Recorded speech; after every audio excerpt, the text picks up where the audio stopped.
What's up guys, it's Tommy here and welcome to the Cardiff Liverpool post-match analysis video. Let me know who will win the Premier League title, because this title race is honestly the best title race the Premier League has ever seen.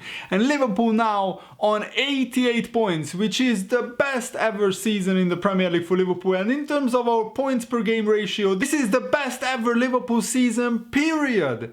If you take a look at all the other Liverpool seasons, not only did we win the league title 18 times, never before, even in those league title years, had we won more games than in this season. So it will be an absolute travesty if Liverpool don't win the league this year. But if Man City don't win the league, it will be a very unlucky season for them as well. And Manchester United absolutely got demolished by Everton today. By the way, I have a lot to say about Man United. I will upload a video about that later, about the Everton-Man United game. But I think the fact that Arsenal also lost today to Crystal Palace, no idea how. I heard that Mustafi made an absolute shocker in that game. So the fact that Arsenal lost as well, the top four is wide open. So Man United have very, very big motivation to turn up against Manchester City, not only for the top four, but also for their fans, because they got them embarrassed. Honestly, losing to Everton 4-0 is embarrassing. The last time Everton beat Man United by 4 or more goals was like in the 80s or something like that. So at this time, I'm hoping that Man United can get something out of the Man City game. I'm not expecting them to, but it will be very, very interesting. It will be very, very interesting to say the least. But let's talk about Liverpool. This Liverpool team, through adversity, and you saw how tired Liverpool players were, especially Trent Alexander-Arnold in the first half. It looked like that we were absolutely knackered. But still, Liverpool find a second wind, another gear in the second half. No wonder that Liverpool scored the majority of their goals in the second half against like bottom six opposition. And Cardiff fought well today, but if Firmino and Salah and Mane finishes their chances in the first half, Liverpool could have been out of sight. It really should have been 3-0, but I'm so happy for Wijnaldum, who scored an absolute banger straight from a corner. Trent Alexander-Arnold whips it in, and somehow the ball finds Wijnaldum at the penalty spot, and he just smashes in an absolute beauty, a rocket into the top corner. A beautiful strike, and that is Wijnaldum's first goal away from home in a long, long time. I remember that he scored against Roma in the Champions League last season, but I'm not sure if this season Wijnaldum scored a goal away from home. But correct me, is that a fact or not? And Milner, ice cool as always from a penalty, and I saw a big debate online whether Salah dived or it was a penalty. Morrison, the Cardiff defender, had no intention to play the ball. He is rugby tackling Salah, holding him with both arms for like a good 10-15 seconds. So I think Salah is more than entitled to go down. If Salah doesn't go down, the referee doesn't give a penalty. That Salah learned that last season, where Liverpool didn't get a lot of times the penalties because Salah didn't go down. This season he goes down, and we already had 5 penalties because of Salah getting fouled. And if you say that is not a foul, you are a bit dense, aren't you? Honestly, like, have you ever played football yourself? I mean, semi-competitively? Try to score a goal while a defender is holding you from behind for like 10 seconds with both arms.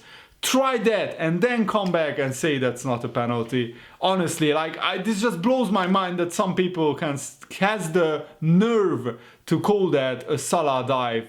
But I'm sure that it's mostly opposition fans who want to like rile up Liverpool fans, and it looks like it worked because it got me pretty angry and pretty upset. The run-in is favourable for Liverpool. We have Huddersfield next. We absolutely have to win.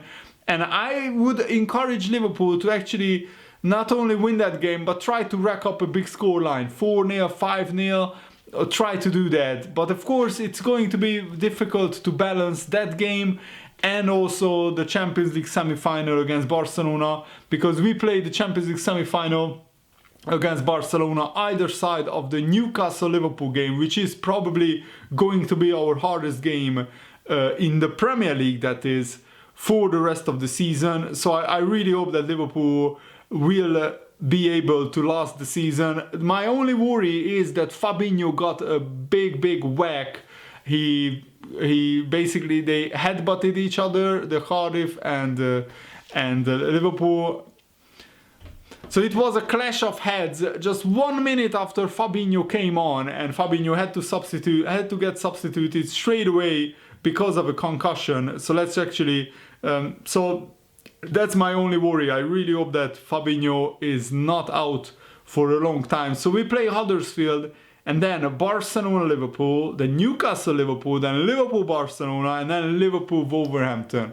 That is a really good run-in for Liverpool, in my opinion. Manchester City, though, they have to play Man United, and then they have to play Burnley and Leicester and Brighton. I think the Burnley and Leicester games will be difficult for Man City, but I'm not sure what will happen. What Liverpool needs to do is just keep putting the pressure on Manchester City. They looked very tired against Tottenham, and I'm not sure what kind of Man United team will turn up. But in the Manchester derby, usually form goes out of the window, and I really hope it does, because Man United lost 6 games out of the last 8. So they are in horrendous form. On the other hand, Manchester City are now on a 9-game winning run in the Premier League or something like that. But Liverpool are also on a 9-game winning run of their own in terms of all competitions. And in the Premier League, we have won like 5 games in a row or something like that, for 6 games. And I can see Liverpool winning all their remaining games. The goal difference is 6 goals. The difference between the goal differences between Liverpool and Man City, which is not insurmountable. I mean, if Man City draw against Man United and Liverpool beat Huddersfield by 4 or 5 goals, which can happen because Huddersfield are already down, then the goal difference will be down, the differences will be down to just 2 goals or even 1 goal. And then it's game on. But I really want Manchester City to drop points against Man United, because realistically, if they win the Manchester derby, that will give them such a big confidence boost, such a big push until the end of the season, that probably Man City will beat Burnley and Leicester and Brighton and win the Premier League. And I really hope that Man United turn up, because if Man United don't turn up for the Manchester derby, then their fans will be livid with the Man United players, and they will probably finish outside of the top 4. And Solskjaer's job could be on the line. I mean, losing 7 games out of 9, if that happens, then the Manchester United manager is in big trouble.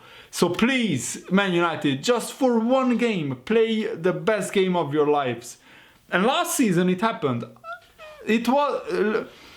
Last season, Manchester City were on the verge of getting the Premier League title. They played at the Etihad. So Man City played at the Etihad, and there was a title on the line, because if Man City won that game against Man United, they would have won the league. And Man United, after being 2-0 down at halftime, came roaring back and won 3-2.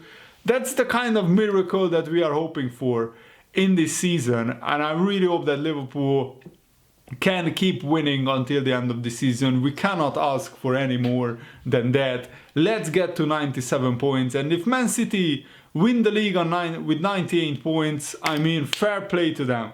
What can you do? They probably cheated their way to the top of the Premier League anyway because of cheating financial fair play regulations. I really hope that they get a big punishment for that. But until the verdict comes out after the investigations, we can't do anything really. Just try to win our games and let's see what happens. But anything can happen still. But this Liverpool team is so good. I'm so proud of Jurgen Klopp, the players, the fans, everybody connected with Liverpool Football Club. This is a very, very special club, and this is a very, very special set of players. And most of the players are still very young. Only James Milner is the wrong side of 30. All the other players are either in their prime or hitting their prime. So come on, Liverpool. Let's win the next 3 games in the Premier League, and then let's see if Man City can handle the pressure. Thanks for watching, guys. I really hope you enjoyed this. See you later. Goodbye.